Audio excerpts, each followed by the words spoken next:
mereka tidak sepakat meletakkan keputusan hukum? Kenapa mereka tidak berijtihad di kalangan mereka sendiri sebelum mengeluarkan satu-satu kenyataan? Yang kenyataan ini boleh menyebabkan manusia menjadi pening.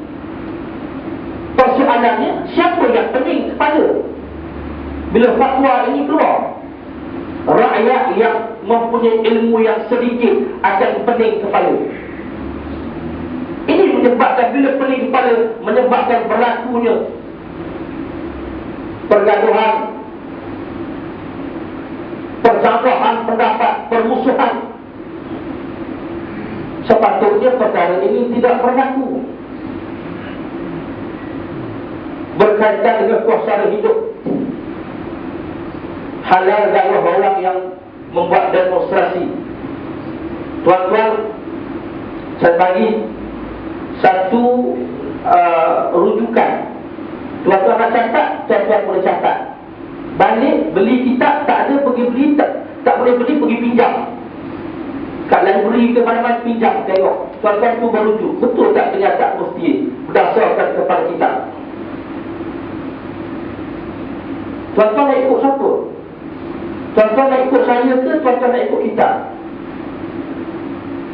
Tuan-tuan tak boleh faham. Siapa lebih tinggi antara saya dengan kitab? Ini bukan maluah tuan-tuan, beri penjelasan. Janganlah serius sangat. Sampai mata terbeliak, mata tengok aku tu kenapa? Jangan, saya nak bagi ini, nak beri penjelasan supaya faham. Ini satu kenyataan yang sesat tuan-tuan. Sebelum lebih banyak perkara ini merebak, saya potong awal-awal. Tuan-tuan lah yang balik kena menentang perkara ini. Ini tak betul. Nah, tuan-tuan yang kata, oh ustaz tu belajar sampai mana? Tuan-tuan kena tanya, siapa yang cakap tu belajar sampai mana? Kenapa mereka boleh keluar kenyataan tersebut? Kenapa peristiwa berlaku di Perak, kerajaan negeri Perak digulingkan? Kenapa tidak meletakkan hukum tersebut? Kenapa ini berlaku? Bila berlaku dalam kerajaan yang skop yang kecil tak perlu. Bila berlaku skop yang besar, itu wajib. Kenapa tidak selaras hukumnya? Saya berani cakap tuan-tuan, kita ada bukti. Saya boleh bawa. Tak kira siapa-siapa yang ada yang ini. Bukan nak cakap besar, bukan nak bangga diri, tetapi saya berani. Kalau ada yang nak rekod dah. Elok dah. Tiap-tiap kali saya kuliah pun lebih baik rekod. Kita berani sebab kita ada bukti tuan-tuan. Ada kitab. Salah tak kira siapa, kau mufti ke, kau ulama ke, rujuk.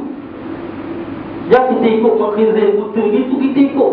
Semua mentang-mentang level title di mufti, semua kita ikut. Mentang-mentang dia ustaz, semua betul.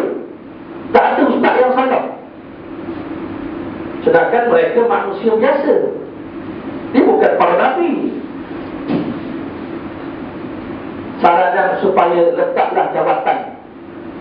Sebab apa? Lebih teruk ke perkara ini kalau diteruskan. Kata Nabi sallallahu alaihi wasallam, "Idza usida al-amru ila ghairi ahlihi fattazil sa'ah."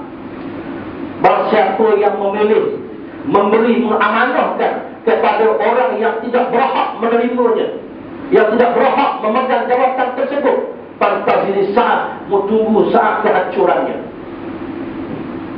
Tuan-tuan tengok apa yang berlaku. Melayu sang Melayu bergaduh. Sebab apa? Berlainan ideologi.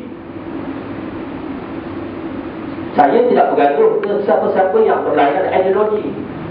Pahaman kau lah. Kau nak pilih orang ni, kau pilih orang ni. Aku nak pilih orang ni. Kan kita demokrasi.